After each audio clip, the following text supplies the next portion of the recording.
sambo ezali koyokisa ata moke mongongo moko te.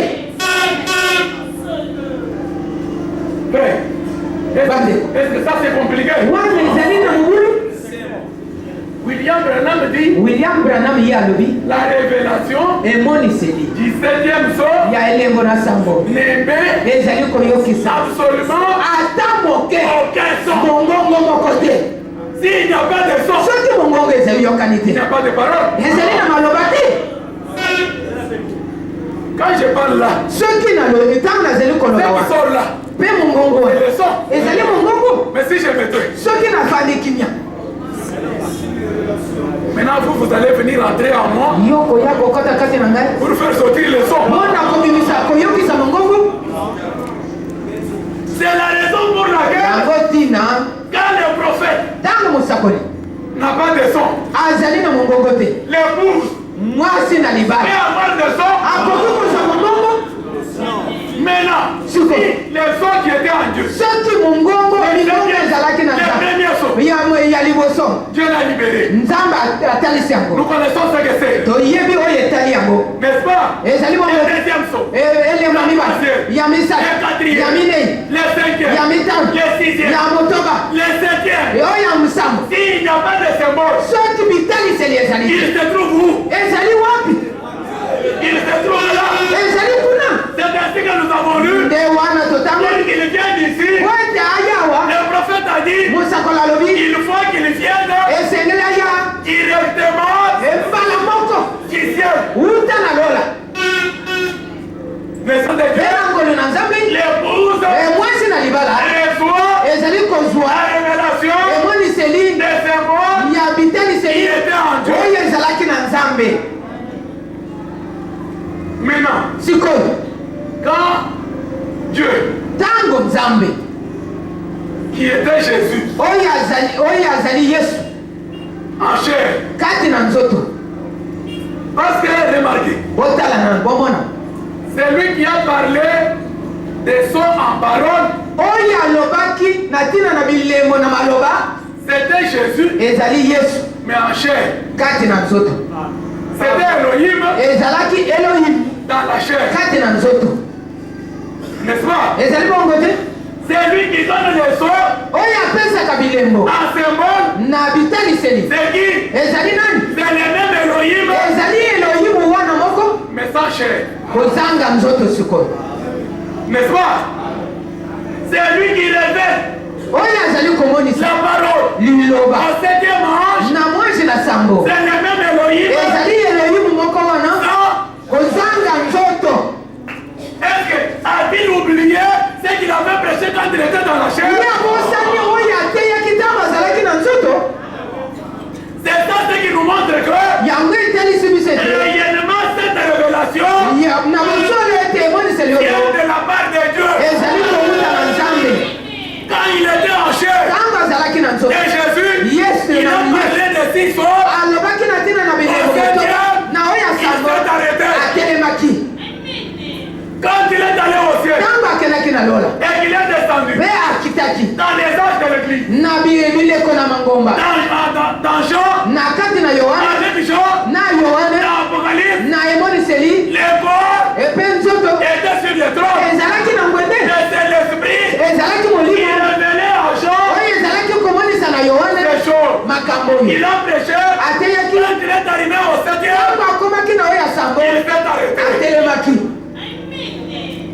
Et voilà qu'aujourd'hui, tala sikoyo lelo quand il vient ntango azali koya dans la chair kati na nzoto de William Branham, na William Branham je crois que nous croyons na que celui qui tolibaka a révélé la parole, ete oyo amonisaki c'est le liloba Saint-Esprit. ezali molimo C'est le santu Saint-Esprit molimo santu wana travaillait dans un homme. azalaki kosala kati na mutu Il vient, ayei il ne contredit pas Jean. atelemeli yohane te Il ne contredit pas Jésus. azali kotelemela yesu te Pour montrer que mpona kotalisa c'est ete le même Dieu. ezali kaka nzambe moko C'est le wana même esprit. ezali molimo moko Cet wana esprit-là molimo ne wana se contredit jamais. amitelemelaka ye moko te.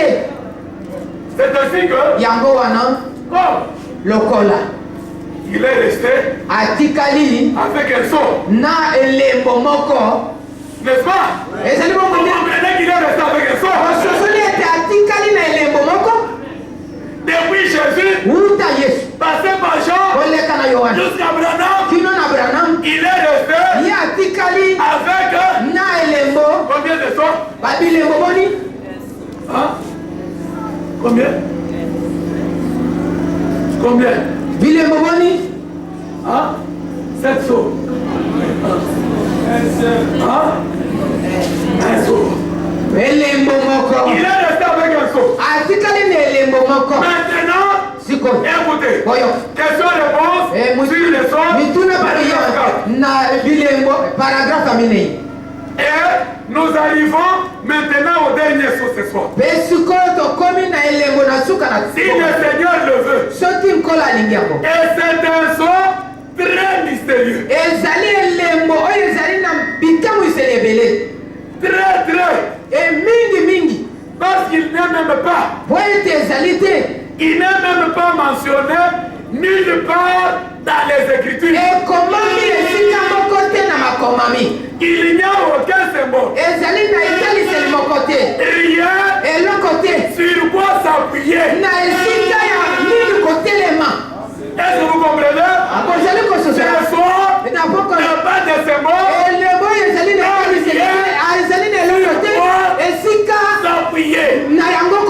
Il faudra que ça vienne directement du ciel.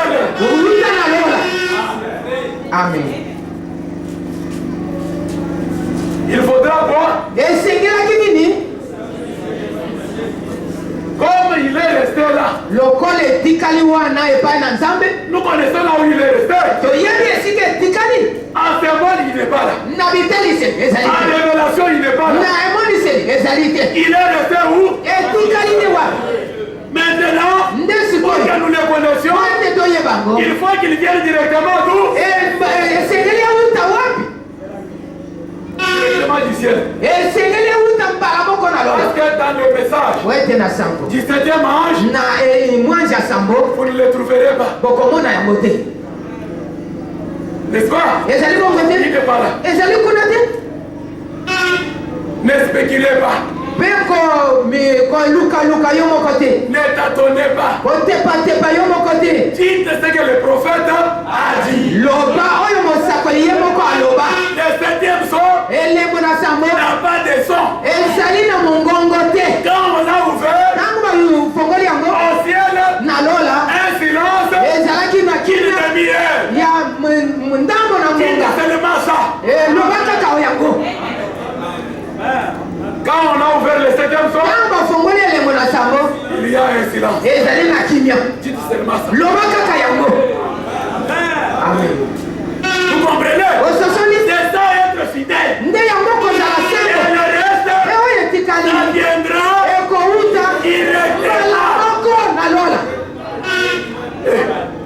Les ingrédients qui sont ici, ils veulent connaître les jours où ils devront être enlevés. Ils ne connaîtront pas ça. C'est réservé aux élus de Dieu. Tout le monde ici n'est pas élu. Il y a de nous ici. Il y a les élus. C'est ainsi. Il y a un sort réservé aux élus de Dieu.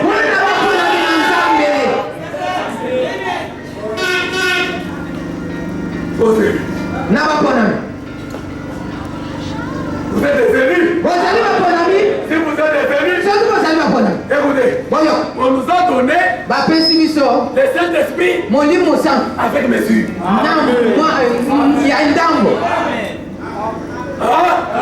Comment?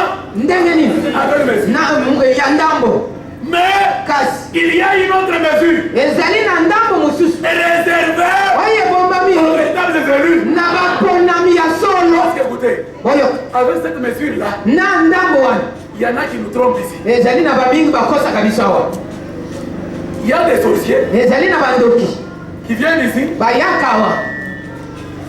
Quand on chante, quand on prie, il entre en transe. Quand nous regardons, il a reçu quelque chose. Alors il n'a rien reçu. C'est lui qui connaît.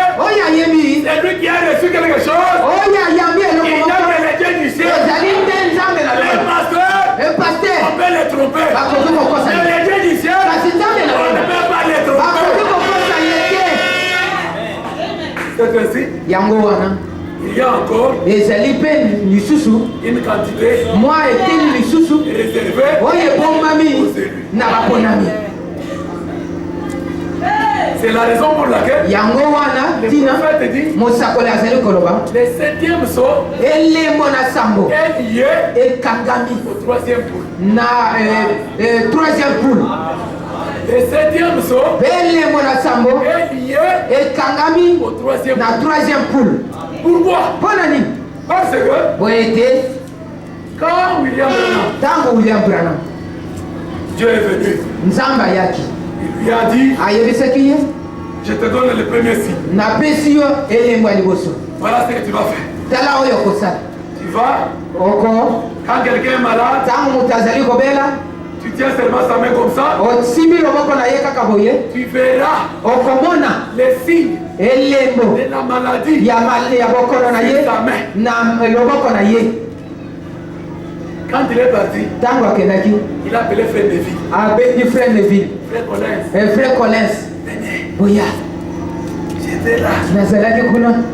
Dieu m'a dit. Tu prends seulement la main. Quand tu prends comme ça, tu vas voir quelque chose.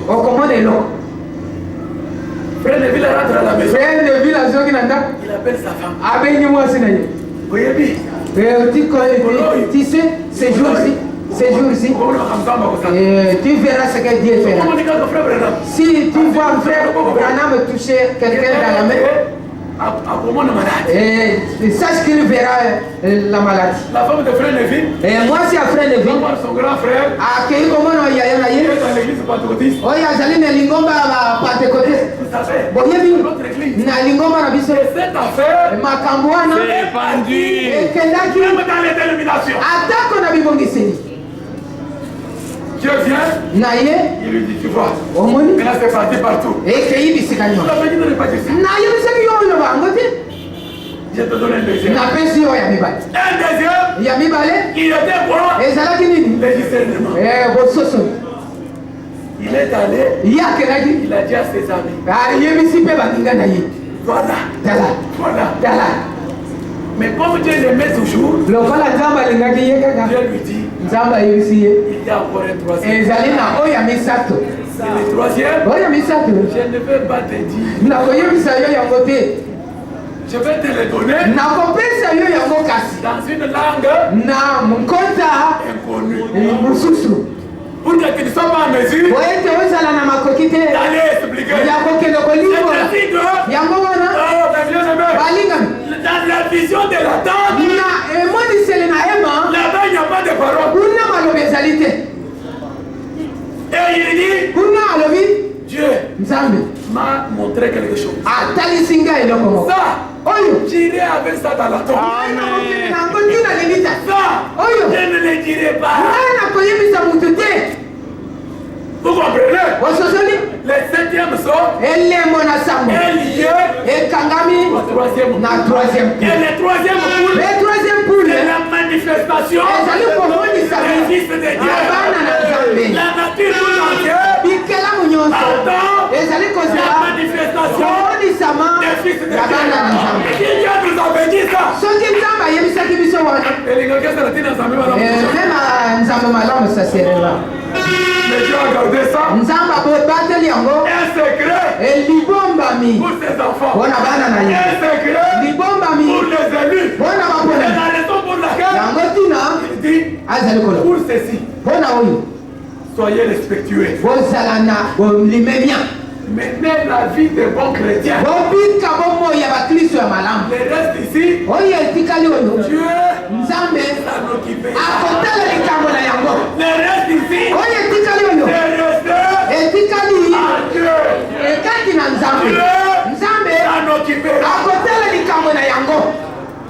c'est pourquoi